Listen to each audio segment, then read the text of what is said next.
So for today's session we'll be looking to the pharmacognosy section. Specifically ये आपके GPAT के syllabus में जो है वो फार्माकोग्नोसी के सेक्शन में दिया गया है.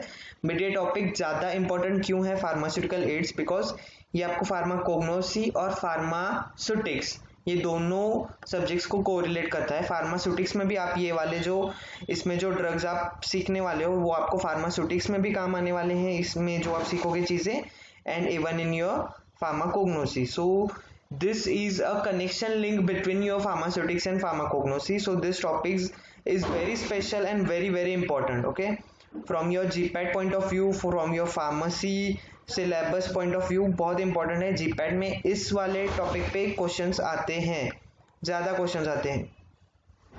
So let's begin with the pharmaceutical ads. तो यहाँ पे फार्मास्यूटिकल एड्स जो आपके जीपैट के सिलेबस में दिए गए हैं फार्मास्यूटिकल एड्स, तो उसमें 19 ड्रग्स दिए गए हैं. 19 drugs are discussed in your pharmaceutical aids topic.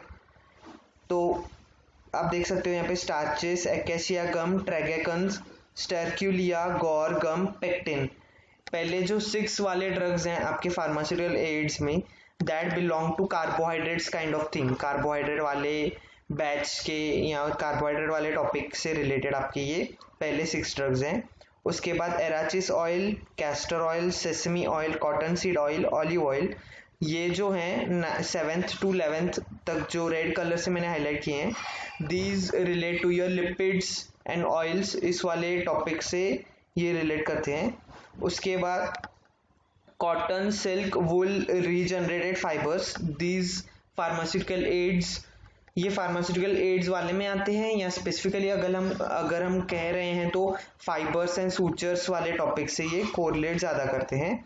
Next is the last, that is asbestos, kaolin, prepared chalk and kieselguhr. So ये फार्मास्यूटिकल एड्स मतलब ऐसे टोटल मिला के 19 ड्रग्स हैं, सब अलग अलग टॉपिक में से लेके आपका एक जीपैट का टॉपिक बनाया गया है, उसका नाम फार्मास्यूटिकल एड्स है. जीपैट के सिलेबस में फार्मास्यूटिकल एड्स, उसके नीचे ये 19 ड्रग दिए गए हैं. 19 के 19 ड्रग एक बुक में मिलना मुश्किल है. बहुत सारे बुक्स हैं, like you would be saying Gokhale Kokate Purohit जो है जीपीके का बुक, तो उसमें भी ये सब ड्रग अवेलेबल नहीं है. उसमें भी 2-3 ड्रग्स मिसिंग है, या ड्रग्स का इंफॉर्मेशन बहुत कम दिया गया है, जितना जीपैट में पूछा जाता है उससे कम है. सो ये 19 ड्रग हम अपने इस टॉपिक में स्टडी करने वाले हैं. हम इस सीक्वेंस से ही जाने वाले हैं. पहले हम स्टार्चेस, एकेशिया गम मतलब कार्बोहाइड्रेट वाले ड्रग, उसके बाद फिर लिपिड्स एंड ऑयल्स वाले ड्रग, जैसे सीक्वेंस है उसी सीक्वेंस में हम. तो first the drug that we have is starches. So basically यहाँ पे इन्होंने क्या कहा है, तो स्टार्चेस मतलब कि यहाँ पे सब स्टार्चेस को उन्होंने ओवरऑल कंसिडर करके. So the synonym for the starches is amylum. Now why is the synonym for this starch is amylum? Because starch has chemical constituents amylose and amylopectin. ये आपको पता है, बहुत बेसिक चीज़ है, आपने सूटिक्स में भी पढ़ा होगा, आप कोग्नोसी में भी ये देख रहे हो, या आपने बाकी बायोलॉजिकल साइंसेस में भी स्टार्च के रिगार्डिंग पढ़ा होगा. तो what does the starch contain? It contains amylose and amylopectin. So उसका synonym है amylum. The biological plant part that is included in the starches is polysaccharide granules obtained from grains or tubers of. So these are polysaccharide granules. What are polysaccharides? Polysaccharides are carbohydrates. Okay. Long chain carbohydrates are polysaccharides. So these are polysaccharide granules and these are obtained from grains or tubers of. एक तो उस plant के seed में से, seed या grain हम जो भी कहें, उसमें से मिलता है, या उसके ट्यूबर से. ट्यूबर मतलब रूट ट्यूबर होते हैं ना, रूट के यहाँ पे जो पोटैटो बेस्ट एग्जांपल. ओके, और पोटैटो का स्टार्च भी होता है. और grain when we are saying rice is a seed of that plant, wheat is the seed of that plant, तो उसमें से जो मिलता है वो वाला. So the biological name of this starches depend on from which plant it is obtained. Like from maize plant it is, or it is a maize starch. maize starch अगर वो है तो उसका बायोलॉजिकल नेम आएगा उस plant का जिया मेज. Rice है तो उसका आएगा बायोलॉजिकल नेम ऑर्जिया सटिवा. नेक्स्ट व्हीट है तो उसका बायोलॉजिकल नेम आएगा ट्रिटिकम एस्टिवम. एंड अगर पोटैटो आता है तो सोलेनम ट्यूबरोसम. ये अलग अलग स्टार्चेस के बायोलॉजिकल नेम है, डिपेंडिंग वो किस प्लांट से निकाला गई है वो स्टार्च. तो बेसिकली मैंने यहाँ पे आपने एक ध्यान से देखा होगा कि मैंने यहाँ पे एक अलग से सेक्शन बनाया, बायोलॉजिकल प्लांट पार्ट और बायोलॉजिकल नेम. हमें अपने बैचलर्स में कैसे पढ़ाया जाता है, तो बायोलॉजिकल नेम या बायोलॉजिकल सोर्स में it is obtain from from the plant of this is from the family this. तो स्टूडेंट्स क्या ध्यान में रखते हैं, बायोलॉजिकल नेम और फैमिली वो सबको याद रहती है, पर वो किस पार्ट में से मिलता है वो भूल जाते हैं। और जीपैट में यही बहुत इंपॉर्टेंटली फोकस किया जाता है कि आपका ये जो ड्रग है वो प्लांट के किस पार्ट में से मिलता है, और ये बहुत सारे स्टूडेंट्स भूल जाते हैं कि किस पार्ट में से। उनको उनका बायोलॉजिकल नेम सब याद रहता है, फैमिली याद रहती है, केमिकल कंस्टिट्यूएंट सब याद रहता है। नाउ फॉर एग्जांपल एक क्वेश्चन आता है क्लासिकल एग्जाम्पल, आपको विनकाल कोलाइड्स पता होंगे। विनकाल कोलाइड्स में क्या होता है कि विन क्रिस्टिन विन ब्लास्टिन दो विनकाल कोलाइड हैं। Now what is the question कि ये विन क्रिस्टिन विन ब्लास्टिन विनका अल्कलॉइड्स किस पार्ट में से मिलते हैं प्लांट के, ऐसा क्वेश्चन आ जाता है। तो उसमें ऑप्शंस दिए जाते हैं root, stem, leaves and upper flowering tops. Students क्या करते हैं, लीव्स को टिक करके आ जाते हैं। इसी देखिए अपर फ्लावरिंग टॉप्स में सब कुछ आ जाता है, उसमें उसके जो बर्ड्स होंगे, उसके जो डेवलपिंग स्टेम होगी, वो सब पार्ट में से विन क्रिस्टिन विन ब्लास्टिन एक्सट्रैक्ट किया जाता है। तो ये जो चीजें है ना, इस पे क्वेश्चन ज्यादा पूछा जाता है कि किस पार्ट में से किस चीज में से वो ड्रग मिलता है। तो इसलिए मैंने यहाँ पे सेक्शन अलग किया है। आप भी जब अपनी सिस्टमैटिक स्टडी करोगे कॉग्नोसी की, please make a different section for your biological plant part. Okay, the family for these starches is Gramineae and Solanaceae. Gramineae इन तीनों के लिए ये सेम फैमिली है, मेज, राइस और व्हीट के लिए, एंड पोटैटो के लिए the family Solanaceae. So and also potato का नाम ध्यान में रखना भी इजी है, Solanum Solanaceae family, tuberosum because it is N tuber, potato is a tuber, plant का जो पार्ट होता है ट्यूबर्स उस वो पोटैटो होता है, स्टेम ट्यूबर हम उसे बोलते हैं। So this is Solanum tuberosum and the family Solanaceae. Now the chemical constituent of your starch. Starch contains amylose and amylopectin. Starch में दो major chemical constituent होते हैं, amylose and amylopectin. amylose में उसको बीटा amylose कहते हैं, amylose को, amylopectin को अल्फा amylose भी कहते हैं। amylose is beta amylose, amylopectin is alpha amylose. ये 1:2 के रेशियो में होते हैं। अमाइलोज 1% तो अमाइलोपेक्टिन 2%, सो इनका रेशियो जो है वो 1:2 होता है। Amylose is water soluble, amylopectin is insoluble and it swells in water. Amylose जो है वो पानी में पूरी तरह से सोल्यूबल हो जाता है, अमाइलोपेक्टिन पानी में सोल्यूबल नहीं होता पर स्वेल हो जाता है, like a gel kind formation वो बना देता है। Next we have with iodine this amylose shows a reaction, okay, and it gives inference, जो उसका टेस्ट का जो कलर होता है वो ब्लू कलर होता है। तो if we treat amylose with iodine we get a blue colour precipitate और blue colour solution, and if we treat amylopectin with iodine we get bluish black colored precipitate. okay, so iodine के साथ जब हम amylose को treat करते हैं तो blue colour मिलता है, अमाइलोपेक्टिन को ट्रीट करते हैं तो ब्लूइश ब्लैक मिलता है। और अगर हमने ये दोनों का मिक्सचर जो हमने पूरा स्टार्च का स्टार्च आयोडीन से ट्रीट किया तो ब्लूइश ब्लैक कलर हमें मिलता है एज अ फाइनल रिजल्ट। तो ये वाले क्वेश्चन जो है ना कि टेस्ट का नाम, कौन सी टेस्ट होती है, अभी यहाँ पे टेस्ट का नाम है आयोडीन टेस्ट, ओके, और उसका इन्फरेंस कलर क्या होगा या वो किस केमिकल कंस्टिट्यूएंट की वजह से उसका कलर अलग आएगा, इस पे जीपैट ज्यादा फोकस करता है। जैसे मैंने पहले भी कहा है आपको, exceptions is where your GPAT question is. So if you get any exception in your study, please keep that in mind. Now the uses of the starch. So the uses include, it is nutritive. Obviously we eat starch in our day-to-day life. So it has nutritive value. It is an edible thing. Starch is an edible thing. Then demulcent. Then it is protective. Then absorbent like in your dusting powders as a absorbent हम starch डालते हैं in the formulation of your dusting powders. Talcum powder आ गया, देखो talcum powder में भी ये use किया जाता है। देन एंटीडोट इन आयोडीन पॉइजनिंग, ये बहुत इंपॉर्टेंट है, your starch is an antidote in iodine poisoning. अपना एक तो चीज ये भी करना कि आप सब ना एंटीडोट्स का एक चार्ट बना लेना अपने नोटबुक में, कौन से पॉइजन्स के लिए कौन सा एंटीडोट है।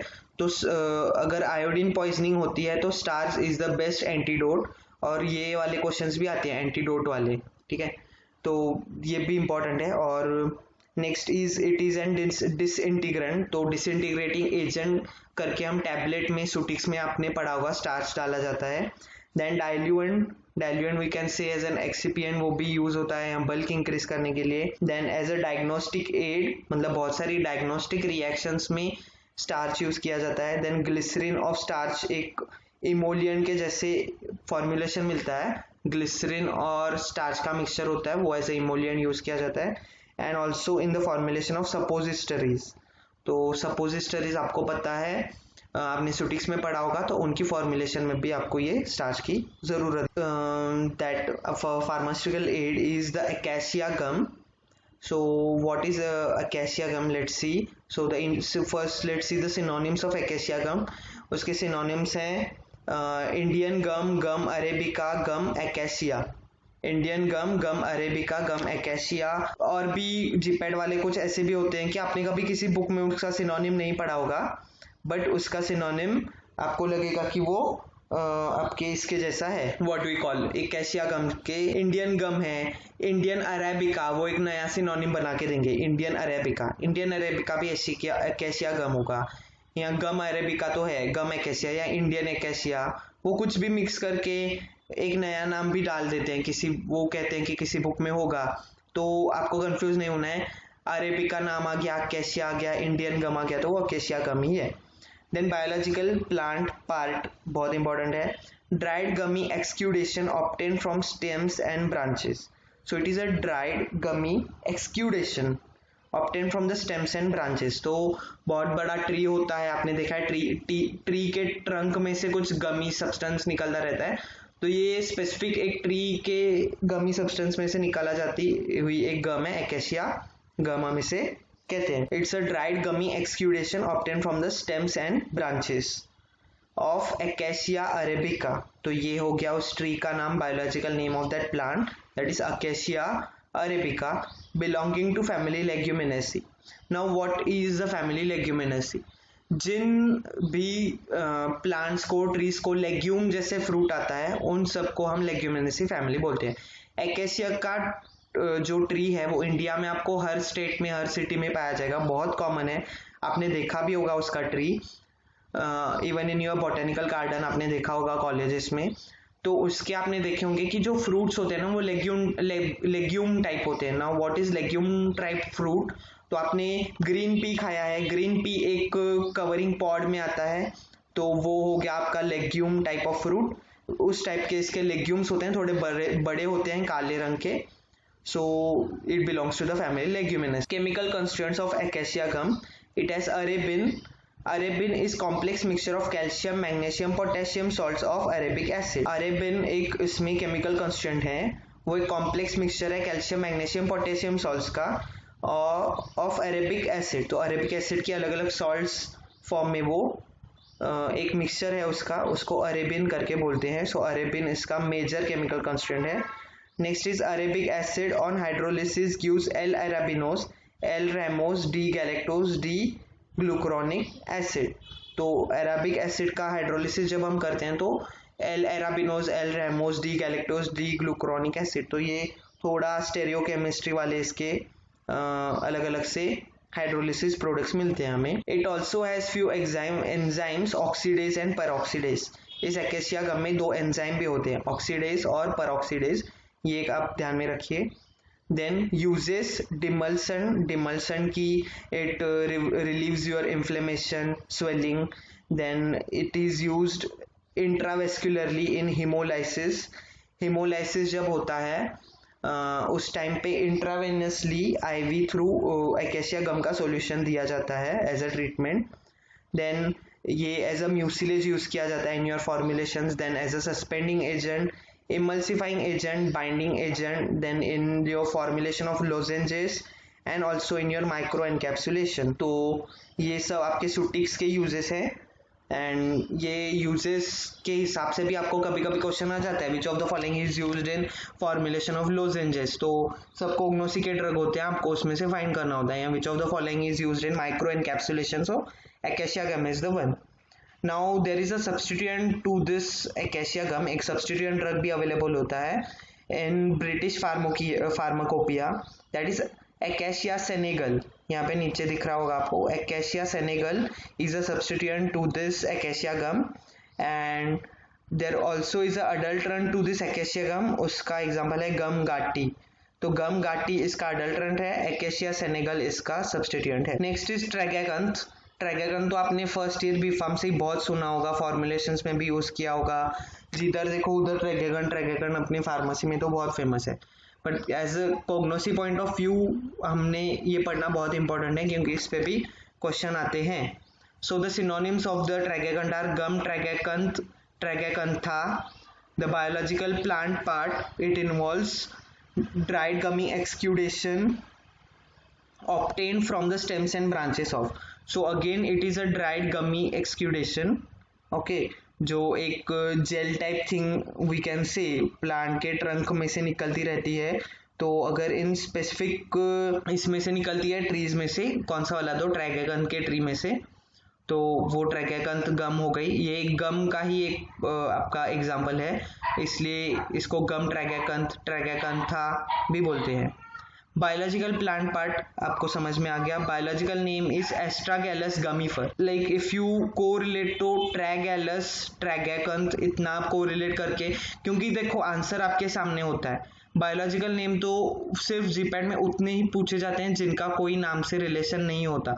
लाइक अभी इसमें आपको थोड़ा बहुत रिलेशन दिख रहा है, ट्रैगैकंथा एस्ट्रागैलस गमीफर, तो गम भी है यहाँ पे। तो ऐसे वाले जो होते हैं ना जिसमें सीधा सीधा नहीं समझ आता, ट्रैगैकंथा गमीफर अगर इसका नाम होता तो ऑब्वियस सी बात है कि वो जीपैट में नहीं पूछा जाएगा, क्योंकि वो तो स्टूडेंट्स इसीलिए आंसर दे देंगे। जो घुमा फिरा के पूछने जैसी चीजें हो ना वही पूछी जाती हैं, क्योंकि उनके पास भी 125 क्वेश्चन ही हैं, ऐसे नहीं तो 500 क्वेश्चन है तो इजी वाले भी डाल दो, डिफिकल्ट वाले भी डाल दो। 125 क्वेश्चन में उनको पूरा आपका क्वेश्चन पेपर सेट करना होता है। तो astragalus gummifer, tragalus gummifer, you can correlate this with tragacanth and 4 option होंगे, आपको उसमें से एक फाइंड करना है। फैमिली लेग्यूमिनेसी, इसका भी फ्रूट लेग्यूम टाइप होता है, so the family is leguminosae. Now the chemical constituents of the tragacanth, it is an important point here. मतलब ट्रैगैकंथ के हम देखते हैं ना, किसी ड्रग का सब्स्टिट्यूएंट बहुत इंपॉर्टेंट होता है, किसी ड्रग का अडल्ट्रेंट्स बहुत इंपॉर्टेंट होते हैं, तो इसका केमिकल कंस्टिट्यूएंट इंपॉर्टेंट है जीपैट में अगर हम देखें। Tragacanthin and bassorin are the 2 chemical constituents of tragacanth. Tragacanthin is water soluble, bassorin is water insoluble. बहुत इंपॉर्टेंट है, सीधा सीधा इतना इजी क्वेश्चन आता है। इवन 2018 के जीपैट में ये क्वेश्चन आया था कि which of the following chemical constituent is water insoluble in tragacanth, tragacanthin, bassorin, और भी 2 ऑप्शन थे। इतना बहुत सिंपल क्वेश्चन आया था, पर फिर भी स्टूडेंट्स उसमें क्या कर देते हैं, तो भूल जाते हैं या कंफ्यूज हो जाते हैं। तो आप इतना ध्यान में रखिए कि ट्रैगैकंथिन, आप दोनों अगर काम पे जहाँ पे 2 चीजें होती हुई ना, एक चीज को ही ध्यान में रखने का। फॉर एग्जांपल ट्रैगैकंथिन है तो वो वाटर सोल्यूबल है, मगर उसके अलावा जो दूसरा होगा बेसोरिन तो वाटर इनसोल्यूबल ही होगा। यहाँ बेसोरिन है तो वाटर इनसोल्यूबल है, मतलब ट्रैगैकंथिन वाटर सोल्यूबल हो। आप दोनों चीज ध्यान में रखोगे ना तो आप कंफ्यूज हो जाते हो, कोई एक चीज आप ध्यान में रखो। ट्रैगैकंथिन 8 to 10% होता है ट्रैगैकंथ में, बेसोरिन 60 to 70% होता है। अब इससे आप ये एक लॉजिक लगा सकते हो कि ट्रैगैकंथिन और बेसोरिन दोनों मिला के ट्रैगैकंथ बनता है, और ट्रैगैकंथिन जो वाटर सोल्यूबल है वो कम है, बेसोरिन जो है वो वाटर इनसोल्यूबल हो जाता है। तो पूरा ट्रैगैकंथ जो होगा वो भी पूरी तरह से पानी में सोल्यूबल नहीं होगा, ज्यादा से ज्यादा वो इनसोल्यूबल होगा क्योंकि उसमें बेसोरिन ज्यादा है। ओके, सो ऐसे correlative study you have to do. Now it has methoxy groups which swell and responsible for the high viscosity. Tragacanth का जो केमिकली हम स्ट्रक्चर देखते हैं तो उसमें मिथॉक्सी ग्रुप्स होते हैं। Methoxy group OCH3, this is your methoxy group, and these methoxy group are responsible for swelling of this tragacanth gum, and they are responsible for the high viscosity of this gum. High viscosity, like वो viscosity जितनी ज़्यादा high उतना ज़्यादा stick, उतना ज़्यादा गाढ़ा, we can say the solution of that gum ज़्यादा sticky हो जाता है वो। तो वो ये वाली ट्रैगैकंथ गम जो है बहुत स्टिकी होती है। Next is the hydrolysis of this gum, we get galacturonic acid, D galactopyranose, L arabinose, arabinorhamnose and D xylopyranose. तो इसके हाइड्रोलिसिस के बाद, इस गम के हाइड्रोलिसिस के बाद हमें ये एराबिनोज, गैलेक्टोपाइरेनोज, ये सब क्या मिलते हैं, तो ये सब शुगर्स हैं जो हमें मिलते हैं। गैलेक्टोपाइरेनोज, एलाबिनोरैमोज एंड ज़ाइलोपाइरेनोज, ये सब क्या है, तो शुगर्स हैं, because we are studying a tragacanth which is a carbohydrate kind of drug, gum carbohydrate we can say. तो ऑब्वियसली इसके हाइड्रोलिसिस के बाद, और ये एक पॉलीसेकेराइड है तो बहुत सारी गम से बना हुआ है, तो इसका हाइड्रोलिसिस करने के बाद इस पॉलीसेकेराइड का हमें मोनोसेकेराइड्स या मल्टीपल डिफरेंट शुगर्स हमें मिलेंगी। The uses of tragacanth, it is used as a demulcent, like healing purpose के लिए we can say, emollient in your tropical uses, tropical preparations emollient करके, because it is a gum like उसकी viscosity है। Then suspending agent in your suspensions, emulsifying agent in your emulsions, thickening agent in your formulations, like if you need your formulation gel kind of thing, paste or something like that, you can use this. Then binding agent in the tablets, adhesives, as a adhesive मतलब कि गम बनाने में आ गया, या tape बनाने में जो स्टिकी गम लगती है वो बनाने में। Then in preparation of the pills, spermicidal jellies बनाने में ट्रैगाकंथ काम में आता है। It is used as a stabiliser in ice creams and sauces. तो आइसक्रीम और सॉस बनाने की जो फॉर्मुलेशन होती है उसमें एक स्टेबलाइजर की ज़रूरत होती है, ये ट्रैगाकंथ उसमें एज अ स्टेबलाइजर का काम करता है। सो स्टेबलाइजर में help to get that perfect consistency in your ice creams and sauces, also maybe as preserving it or giving it a good balance. Okay, so as ice cream और sauces में भी वो आपकी ये भी हो सकती है इमल्शंस या सस्पेंशन, तो उसमें वो स्टेबलाइजर के जैसे काम में आता है। Now the next drug in your pharmaceutical aids is sterculia. Sterculia जो है ये आपके बहुत सारे बुक्स में नहीं दिया गया है, जो आप स्टैंडर्ड बुक्स रेफर करते हो उसमें भी ये ड्रग मिलना थोड़ा बहुत मुश्किल है। सो स्टरक्यूलिया उसके सिनोनिम है गम कराया, इंडियन ट्रैगाकंथ, स्टरक्यूलिया गम एंड कराया गम। तो बहुत सारे बुक्स में ना कराया गम के नाम से आपको मिलेगा स्टरक्यूलिया, ना ही बल्कि स्टरक्यूलिया के नाम से। इवन आई थिंक आपके जो गोखले कोकाटे पुरोहित वाला बुक है उसमें भी आपको कराया गम नाम से वो ड्रग मिलेगा। इफ यू, आपको रीड तो करना ही है वो, ये पढ़ने के बाद after this session you have to read all the drugs once again. आप यहाँ से पढ़िए, आप बुक में से पढ़िए, कराया गम नाम से आपको ये ड्रग मिलेगा बहुत सारे बुक्स में। गम कराया, इंडियन ट्रैगाकंथ, स्टरक्यूलिया गम एंड कराया गम। बेसिकली कराया गम जो है ये इस पे क्वेश्चन आते हैं, मतलब क्या कि dash dash is the synonym of sterculia, या karaya gum is the synonym of what. तो स्टरक्यूलिया, ट्रैगाकंथ, आपका एकैशिया और भी कुछ आ जाता है, तो karaya relates to sterculia. Biological plant part, dried gummy exudation obtain from the tree, ये भी वैसा ही है, dried gummy exudation obtain from the tree. ये वाला ट्री है, इसके ड्राइड गमी एक्सक्यूडेशन से मिलता है। बायोलॉजिकल नेम, इसके अलग अलग 3 अलग वैरायटीज में से हमें ये मिलता है, sterculia urens, sterculia villosa and sterculia tragacantha. इन 3 प्लांट्स में से ये स्टरक्यूलिया गम जो है हमें मिलती है, and all of this 3 belong to a family sterculiaceae. तो बहुत ईजी है, स्टरक्यूलिया स्टरक्यूलिएसी, और इनके बायोलॉजिकल नेम भी ईजी है, स्टरक्यूलिया स्टरक्यूलिया स्टरक्यूलिया, यूरेंस विलोसा ट्रैगाकंथा। अब ऐसे हो जाता है कि एक के 3 सेम नाम है, स्टरक्यूलिया स्टरक्यूलिया स्टरक्यूलिया, और आपको क्या किया जाता है कि स्टरक्यूलिया इज ऑब्टेन फ्रॉम, ये 3 ऑप्शन होते हैं, और 4th ऑप्शन होता है क्या, all of the above. Students क्या करते हैं अभी यहाँ पे बहुत बहुत बहुत बड़ी गलती करते हैं और बहुत सिली मिस्टेक करते हैं। फॉर एग्जाम्पल मैं यूं समझो, मैं एग्जाम दे रहा हूँ, मुझे क्या है कि ये 3 ऑप्शन और 4th ऑप्शन है ऑल ऑफ द अबव।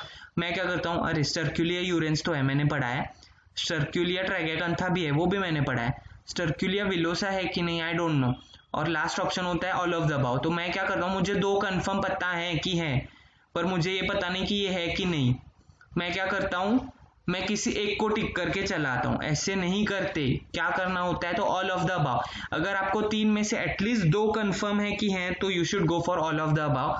तीसरे के लिए आपको सोचने के लिए वेट भी करना या टाइम वेस्ट करना भी नहीं होता। समझ रहे हो आप मैं क्या कह रहा हूँ? If like you know all of the above वाला क्वेश्चन होता है जिसमें, तो अगर आपको बाकी 3 में से 2 भी अगर लग रहे हो, ऑप्शंस हैं सही, तो you should go with all of the above, not to wait for the 3rd option to confirm कि हो सकता है वो, डायरेक्टली आप जाओ अगर 2 कंफर्म है तो। Now chemical constituent, it contains 8% acetyl group, 375 uronic acid, ruthenium red जो है, ये रुदेनियम रेड के साथ अगर हम स्टर्कुलिया को ट्रीट करते हैं तो it gives pink colour and this is not observed in ट्रैगैकंथ।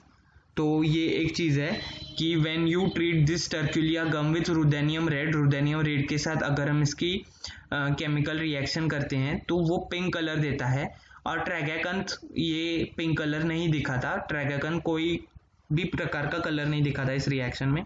So it differentiates tragacanth gum and sterculia gum. तो अगर आपको ऐसे भी पूछा जाता है कि which reaction helps to differentiate sterculia and tragacanth gum, तो रुदेनियम रेड की रिएक्शन जो है वो इन गम्स को सेपरेट करने में या डिटरमाइन करने में काम में आती है। The uses of the sterculia, it swells 60 to 100 times in the water, not digested, so it is used as a bulk laxative। ये 60 to 100 times of its bulk, मतलब फॉर एग्जाम्पल हमने 1 ग्राम स्टर्कुलिया गम जो है वो पानी में डाला तो वो 100% या 100 टाइम्स अपने आप को स्वेल कर देती है, बहुत स्वेलिंग फैक्टर इसमें ज़्यादा होता है। तो ये directly as a bulk laxative use होती है, bulk laxative to clear the digestive system and the stools, bulk laxatives use होते हैं।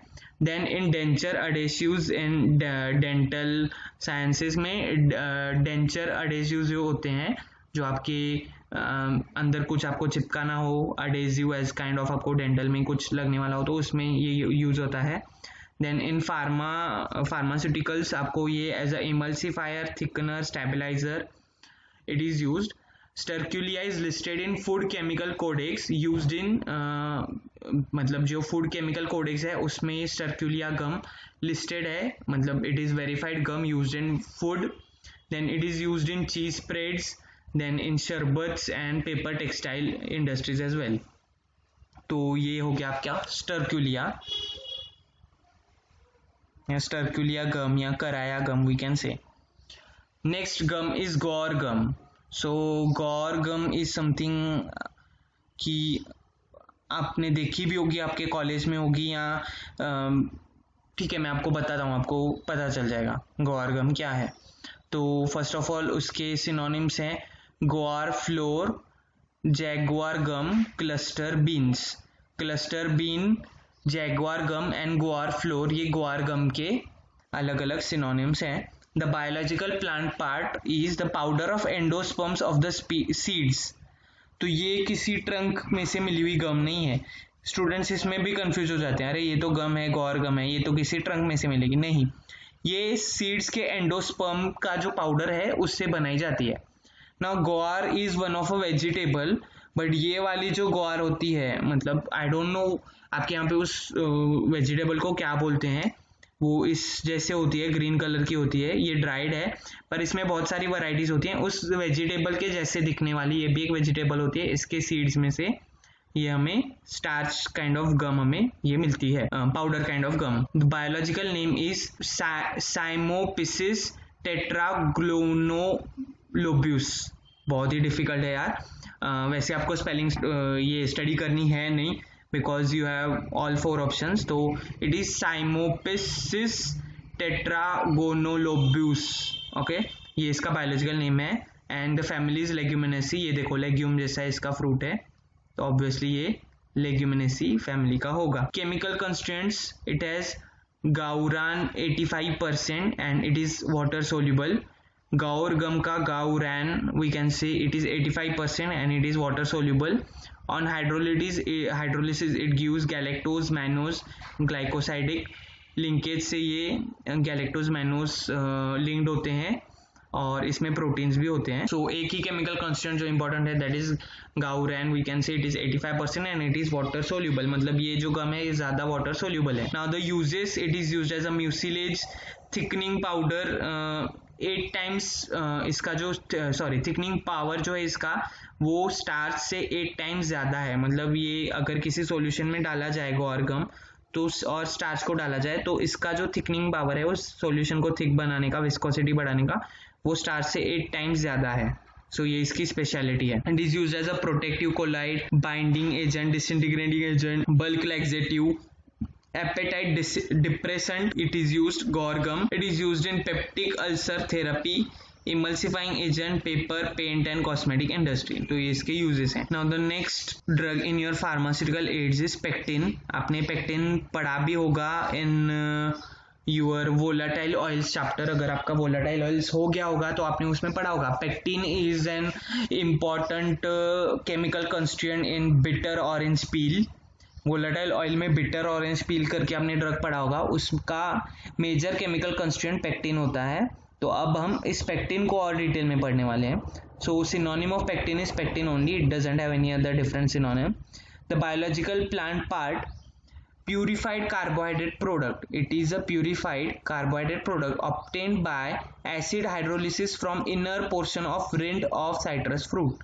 साइट्रस फ्रूट के जो पील्स होते हैं उसका इनर रिंड जो होता है, मतलब फॉर एग्जांपल हम ऑरेंज ले रहे हैं, उसका जो पील है उसका जो अंदर का वाइट कलर होता है उसको इनर रिंड बोलते हैं।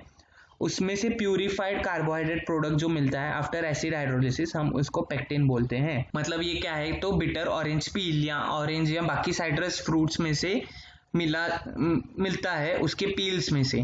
बायोलॉजिकल नेम दो है, citrus limon as citrus aurantium. Citrus aurantium आपका बिटर ऑरेंज पील जो ड्रग है वोलेटाइल ऑयल का, उसका भी यही नाम है साइट्रस ओरिएंटम, और फैमिली रूटेसी है। नाउ इसकी फैमिली कैसे ध्यान में रखते हैं, इवन ये हमारे मैम ने पढ़ाया था when I was in my bachelors. तो बिटर ऑरेंज पील ड्रग चल रहा था और रूटेसी फैमिली कैसे ध्यान में रखें, क्योंकि इस पे क्वेश्चन आते हैं। कैसे होता है कि ऑरेंज की जो पील होती है ना, अगर हम उसको प्रेस करते हैं तो उसमें से फ्लूइड काइंड ऑफ थिंग आती है बाहर, और वो अगर हमारे आंख में चली गई, ओके, अगर वो हमारे आंख में चली गई तो it irritates our eyes, okay.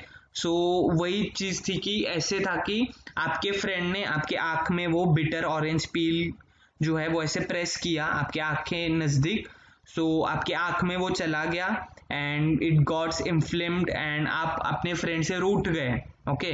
तो आप अपने फ्रेंड से रूठ गए हो तो द फैमिलीज रूटेसी, ऐसे हमें मतलब हमारी मैम ने बताया था एक trick. So I just thought कि I should share it with you. आप भी ऐसे ध्यान में रख सकते हो। ऐसे ट्रिक्स हम बनाया करते थे कोग्नोसी की पढ़ाई करते वक्त, और it really work for us. मतलब वो जिंदगी भर कभी भी आप पूछो, अभी मुझे इतने it was in my second year of my bachelors, मुझे अभी भी याद है कि वो रूटेसी हमने कैसे ध्यान में रखा। तो ऐसी जो चीजें हैं आप भूल नहीं सकते, अपने आप आपको याद आ जाती हैं। Now the chemical constituents, D galacturonic acid, methyl alcohol, galactose and arabinose, ये सब शुगर्स हैं इसमें प्रेजेंट होती हैं पेक्टिन में। The uses of pectin, it is used as absorbent in diarrhoea, अगर डायरिया हो तो ऐसा एब्जॉर्बेंट यूज किया जाता है। Haemostatic for internal external haemorrhage, अगर हीमोरेज हो रहा है, ब्लड लॉस हो रहा है तो हीमोस्टैटिक करके ये यूज किया जाता है। Then as a emulsifier, gelling agent, plasma substitute, मतलब अगर ब्लड लॉस हो गया है and plasma has to be substituted into the blood, then pectin also can be added into that. Then food, then cosmetic and even अगर आपको किसी experiment के लिए अगर आपको प्लाज्मा चाहिए हो तो आप artificial plasma with the help of pectin आप बना सकते हो, वो उसका वैसे भी मतलब हो सकता है। Then food, cosmetic industry, then encapsulating agent, it is used to form sustain release acid stable formulations. मतलब फॉर एग्जांपल आपको सस्टेन रिलीज फॉर्मुलेशन बनानी है टैबलेट, तो आप पेक्टिन उसमें ऐड कीजिए, वो एसिड स्टेबल होता है and then it will give you a sustain release formulation. So ये इंपॉर्टेंट वाला एक आप बोल सकते हो इसका यूज है। बाकी तो इसकी फैमिली पे ये क्वेश्चन आ सकता है, इसके बायोलॉजिकल नेम पे आ सकता है। तो बिटर ऑरेंज पील जैसे ही है ये सेम, क्योंकि उसमें से ही मिलता है ये।